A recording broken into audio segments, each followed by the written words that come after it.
Praise the lord. మీకు నా హృదయపూర్వకమైన శుభాలు తెలియజేస్తూ ఉన్నాను. ఈ దినం కొరకు సిద్ధపరచబడిన దేవుని వాక్యము ప్రసంగి గ్రంథము 3వ అధ్యాయం 1వ వచనం. ప్రతిదానికి సమయము కలదు. భూమి మీద జరుగు ప్రతి ప్రయత్నానికి సమయము కలదు అని దేవుని వాక్యంలో దేవుడు చాలా స్పష్టంగా మనకు తెలియజేస్తూ ఉన్నారు. నా ప్రియమైన సహోదరుడా, దేవుడు చేయని దానికి, మనుషులు చేసేదానికి ప్రతిదానికి నీ సమయం ఉన్నది. నీ జీవితంలో ఒకవేళ ఇంకా ఎంతకాలము, ఇంకెన్ని రోజులు, నా జీవితం ఇంతేనా, నా బ్రతుకులో నేను పైకి లేవలేనా, నేను ఆశీర్వాదంగా ఉండలేనా, నేను నెమ్మదిగా సమాధానంగా ఉండలేనా అని అంతరంగంలో కృంగిపోయి విసికి వేసారిపోయి బలహీనంగా నీ జీవితంలో బాధపడుతూ బ్రతుకుతున్నావేమో. నా ప్రియ సహోదరుడా, నీకంటూ ఒక సమయాన్ని దేవుడు నిర్ణయించి ఉంచాడు. నీ జీవితంలో నువ్వు చేయవలసిందంతా ఒక్కటే. దేవుని వాక్యములో ఆయన నీకు ఏం చెప్తున్నాడో అది చేస్తూ, దేవుని చిత్తాన్ని నెరవేరుస్తూ, దేవుని మార్గములో విశ్వాసముతోనూ నిరీక్షణతోనూ కొనసాగిపోవడమే. తగిన కాలమందు దేవుడు నీ జీవితాన్ని పైకి లేవనెత్తుతాడు. నీకంటూ ఒక సమయాన్ని దేవుడు నిర్ణయించి ఉంచాడు. నువ్వు నమ్మకంగా ఉన్నట్లయితే, యథార్థంగా ఉన్నట్లయితే, ఆయన చిత్తాన్ని చేస్తూ ఆయన మార్గంలో ఓర్పుతో నువ్వు ముందుకు వెళుతున్నట్లయితే నీ సమయంలో నిన్ను ఫలింప చేస్తాడు. నీ సమయంలో దేవుడు నిన్ను హెచ్చిస్తాడు. అవమానాలన్నిటినీ ఆశీర్వాదాలుగాను, నిందలన్నిటినీ దీవెనలుగా మారుస్తాడు. నిశ్చయంగా తలదించుకున్న చోట నేను తలెత్తుకునేటట్టు చేస్తాడు. నా ప్రభు యొక్క సన్నిధిలో దేవుని వాక్యాన్ని బట్టి నేను నీకు ఇచ్చే అద్భుతమైన సలహా, ప్రియమైన సహోదరి సహోదరుడా, దేవుని వైపు చూడండి. దేవునికి అసాధ్యమైంది ఏదీ లేదు.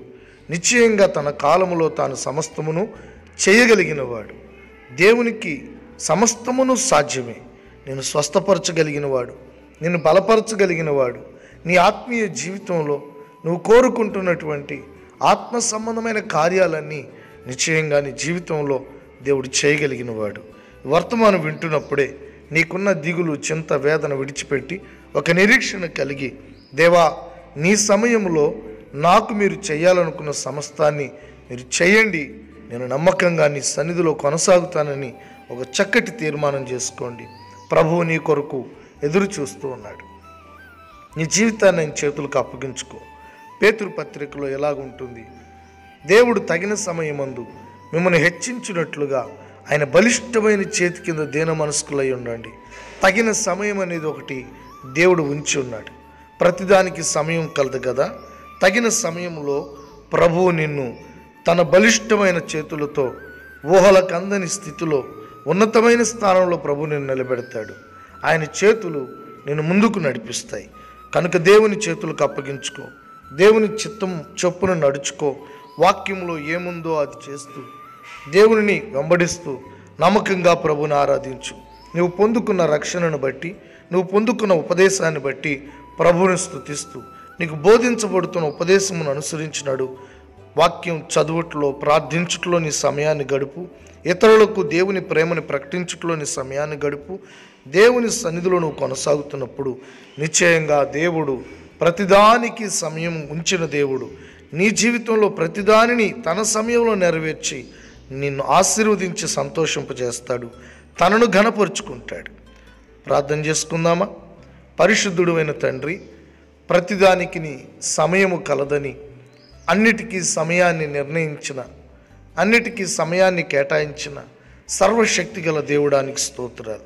ఈ వర్తమానమైన బిడ్డలను తండ్రి, దిగులు, చింత, వేదన, బాధ నుంచి విడిపించి నిరీక్షణతోనూ ఆనందముతోనూ సమాధానంతో నింపండి. తగిన సమయమందు నీ బిడ్డలు ఎదురు చూస్తున్న దాన్ని మీరు నెరవేర్చండి. భర్తను మార్చండి, భార్యను మార్చండి, పిల్లల్ని మార్చండి, ఉద్యోగాలు అనుగ్రహించండి, ఆత్మలో బలపరచండి, విశ్వాసమందు బలవంతులుగా చేయండి, నిరీక్షణతో నింపండి నాయన. కుటుంబాలను కట్టండి ప్రభువా. తండ్రి, వారి జీవితాల్లో ఫెయిల్ అయిన ప్రతి దాంట్లో ఫలింపజేసి ఘనపరిచి మీ నామాన్ని మహింపరచుకోండి. యేసు నామంలో అడుగుతున్నాను తండ్రి, ఆమేన్.